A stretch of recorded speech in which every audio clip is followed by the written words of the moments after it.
Halo teman-teman, selamat datang di channel Langkah Terakhir. Di channel ini kita akan membahas alur cerita dan langsung saja kita masuk ke ceritanya. Kitab suci Sunyi Agung diciptakan sendiri olehku sejak lama. Setelah kau menguasainya, dalam radius ribuan mil akan jatuh ke dalam kesunyian. Kekuatan hidup di wilayah itu akan terkumpul menjadi satu tubuh, dan kekuatannya cukup untuk menghancurkan langit.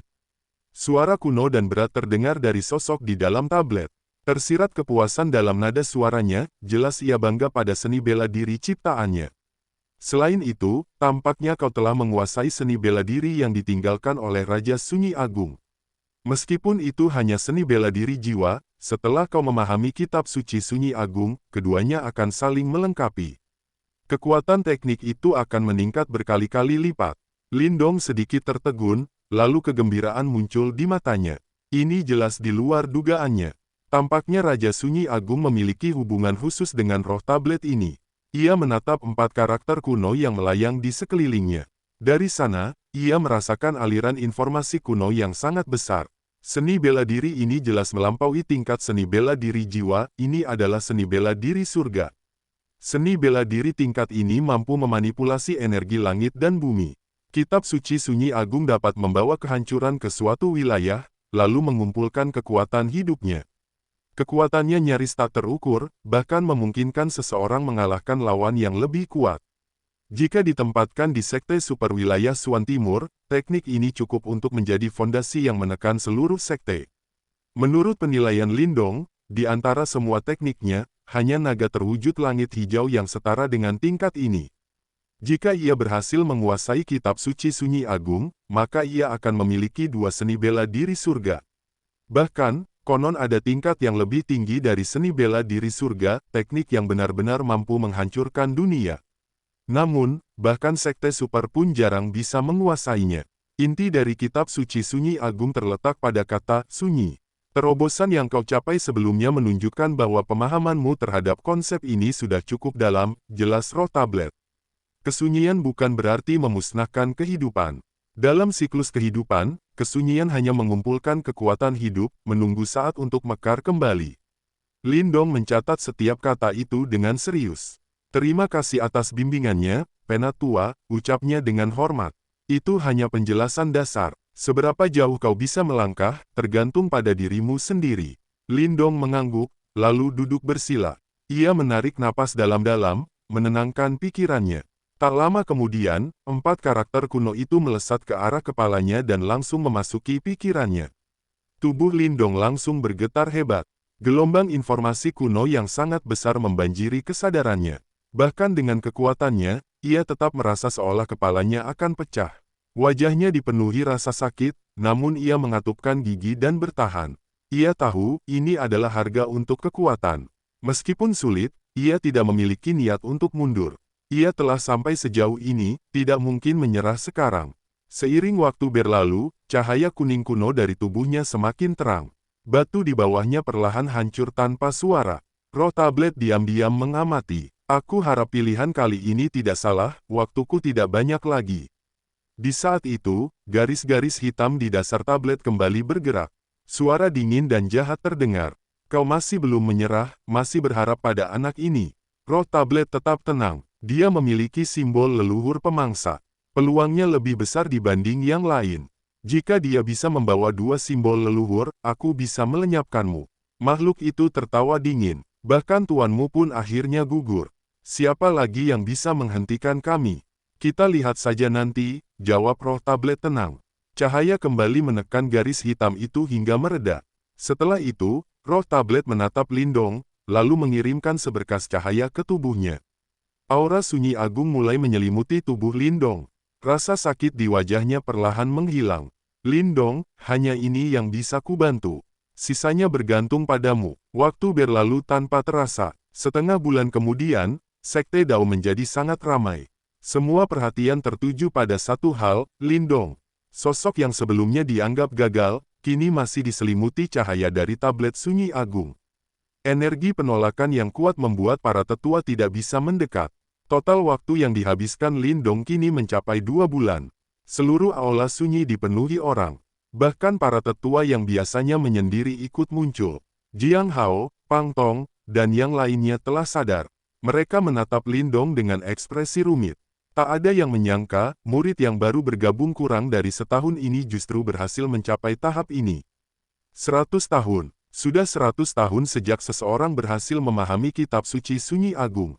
Dan sekarang, rekor itu akan dipecahkan. Para murid Aula Sunyi kembali percaya diri. Bahkan murid Aula Langit tak lagi bisa meremehkan mereka. Semua orang tahu, jika Lindong berhasil, kompetisi Aula akan menjadi jauh lebih menarik. Di kejauhan, Ying Huan-Huan menatap Lindong. Siapa sangka kamu benar-benar hampir berhasil. Ying Xiao-Xiao tersenyum tipis. Bukankah kamu tadi khawatir dia gagal? Tidak mungkin. Meski dia berhasil, dia tetap bukan lawanmu, balas Ying Huan-Huan cepat. Ying Xiao-Xiao hanya tersenyum. Belum tentu. Tatapannya tertuju pada Lindong, dan semangat bertarung mulai muncul di matanya. Aku ingin melihat seberapa kuat kitab suci Sunyi Agung itu. Tak lama kemudian, cahaya di tablet Sunyi Agung mulai meredup. Sosok Lindong perlahan muncul kembali. Semua mata tertuju padanya. Semua orang menahan napas. 2 bulan usaha, berhasil atau gagal. Pilar cahaya raksasa perlahan memudar. Seiring cahaya itu menghilang, sosok kurus yang telah duduk diam selama 2 bulan akhirnya kembali terlihat di hadapan semua orang.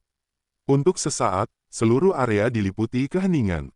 Di tengah suasana tersebut, Lindong perlahan membuka matanya. Pada saat itu juga, gelombang energi tak kasat mata menyebar dari tubuhnya ke segala arah. Tanah dan pepohonan dalam radius ratusan kaki mulai layu dengan cepat. Kehijauan yang sebelumnya subur berubah menjadi kuning dan tandus, seolah-olah seluruh kehidupan di area itu terserap habis. Energi tersebut menyerupai kekuatan sunyi milik Aula Sunyi, namun jauh lebih murni dan menakutkan. Inilah Ki Sunyi yang sesungguhnya. Ekspresi para penonton langsung berubah serius. Kekuatan dari kitab suci Sunyi Agung benar-benar melampaui dugaan mereka. Ki Sunyi ini jauh lebih murni dibandingkan yang berasal dari batu sunyi, ujar Wu Dao dengan nada kagum. Di sampingnya, Chen Zhen mengangguk pelan, senyum puas terlihat jelas di wajahnya. Sepertinya dia benar-benar berhasil. Sementara itu, Qi Lei dari Aula Langit menghela napas panjang sebelum tersenyum tipis. Menarik, namun, jangan terlalu cepat puas. Meskipun dia berhasil memahami kitab suci Sunyi Agung, kekuatannya masih belum sebanding dengan Ying Xiao-Xiao. Dia telah mencapai tahap 9 Yuan Nirvana dan menguasai kitab suci Kaisar Langit sejak lama.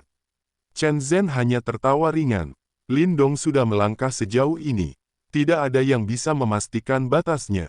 Percakapan itu berlangsung di tengah suasana yang semakin meriah. Kembalinya kitab suci Sunyi Agung menjadi kabar besar bagi seluruh sekte Dao. Lindong menarik napas dalam-dalam, lalu menatap tablet batu raksasa di hadapannya. Ia kemudian membungkukkan tubuhnya dengan hormat. Aku akan berusaha memenuhi permintaanmu. Ia memahami bahwa tanggung jawab ini tidak bisa dihindari. Jika entitas misterius itu benar-benar lolos, bukan hanya sekte Dao, tetapi seluruh dunia akan berada dalam bahaya. Tablet batu itu kemudian bergetar pelan. 2 cahaya kecil melesat keluar dan melayang di depan Lindong, berubah menjadi 2 manik batu berwarna kekuningan.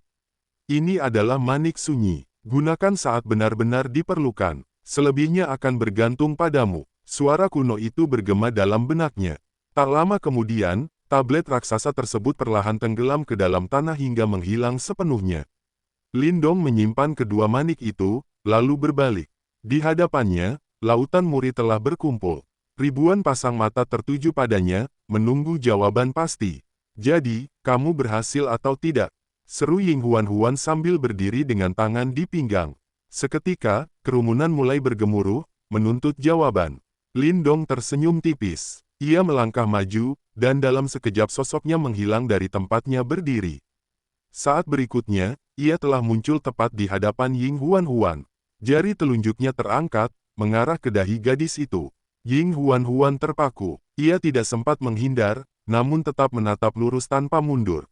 Jari itu berhenti tepat sebelum menyentuh dahinya. Sesaat kemudian, Lindong menjentik ringan dahi gadis itu.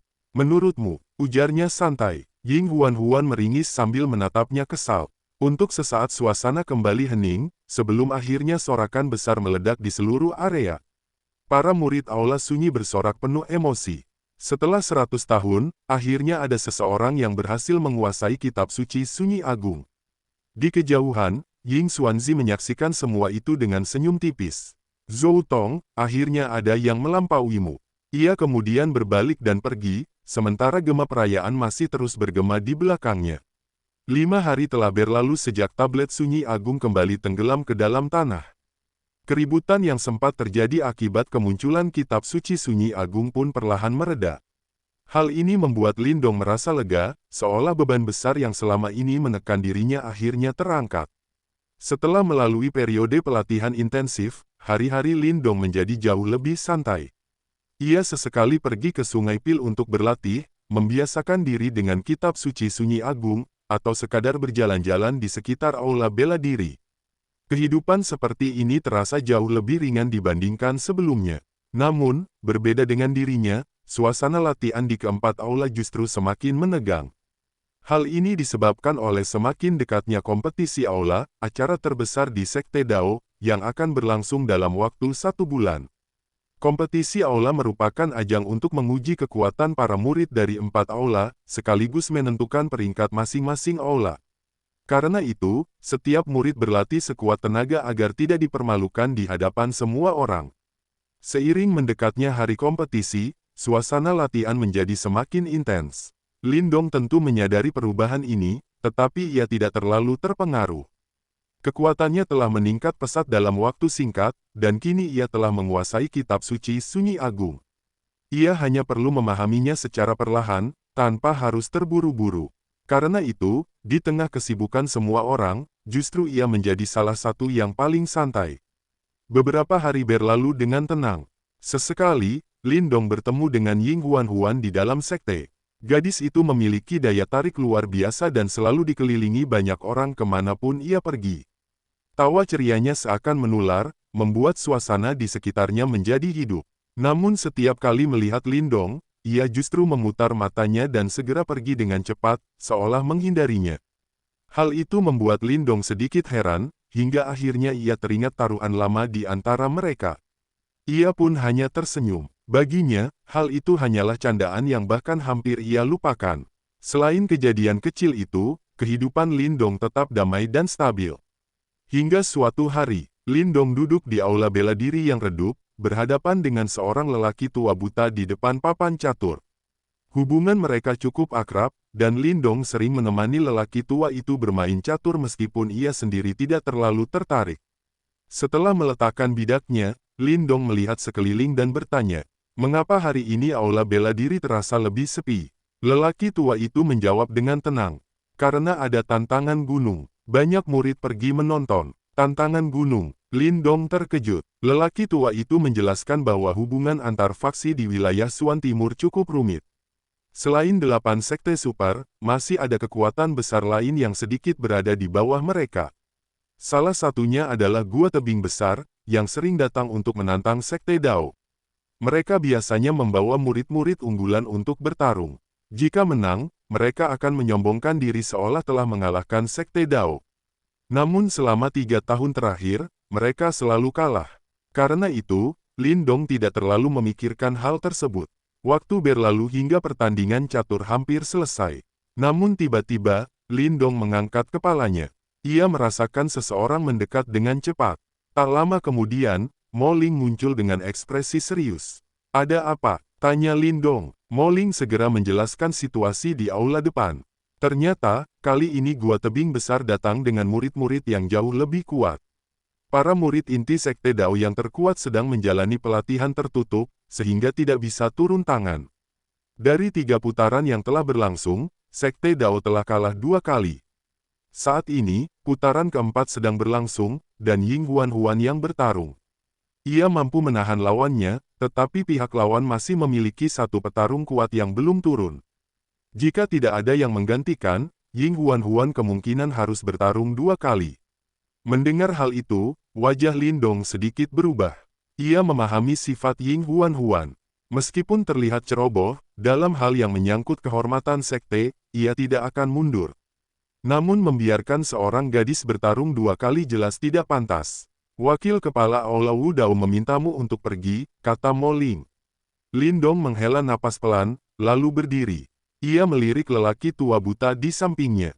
Sepertinya aku harus pergi. Lelaki tua itu berkata dengan tenang.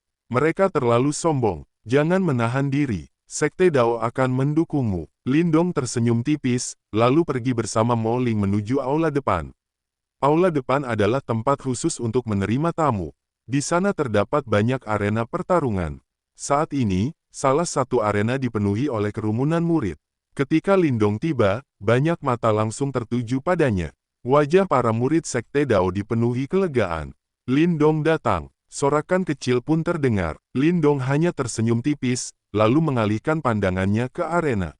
Di sana, ia melihat sosok Ying Huan-Huan berdiri anggun dengan sitar hijau di depannya. Rambutnya yang terikat membentuk lengkungan lembut di punggungnya. Tatapan Lindong kemudian beralih ke lawannya. Matanya sedikit menyipit. Tampaknya, lawan kali ini memang tidak sederhana.